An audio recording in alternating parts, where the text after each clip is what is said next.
আম্মা এবং আমার দাদুরে কয়ে দিলাম, আম্মা গো দাদু গো 12 তারিখে মন্ডা যারে চা হেরে ভুট্টা দিয়া আস্তে করে কেন্দ্রে থেকে আয় পুরো যদি ভুট্টা দিতে পারো।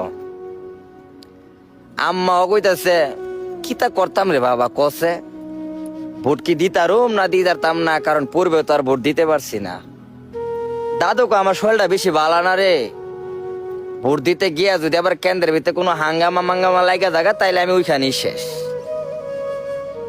মানে একটা মানুষ যে তার ভোটটা দিব ওই রকম কোনো এনার্জি পাইতেছে না, ওই রকম কোনো এনার্জি যুক্ত শক্তি পাইতেছে না যে সে কেন্দ্রের মধ্যে যাইব, একটা হাসি খুশি ফিলিংস নাই, একটা ভালো লাগা নাই। হ্যাঁ, মানে কেমন জানি একটা চারদিকে হাহাকার হাঙ্গামার, কেমন জানি একটা হই হুল্লার। তারপরে বললাম আম্মা যাও কেন্দ্রের মধ্যে যাও, গিয়া যদি মনটা চা যে না এই মুহূর্তে মনে হয় সম্ভব ভুট্টা দেওয়া তাইলে দিয়া আয় হুরো। জিগাইতেছে কারে দিতাম তে বাবা? আমি কই আম্মা গো তুমি কারে দিবা? দাদু কিরে ক নাতি তুই ক কারে ভুট্টা দিতাম? দাদু মনটা যারে চা এর মনে করে মাইরা দেও।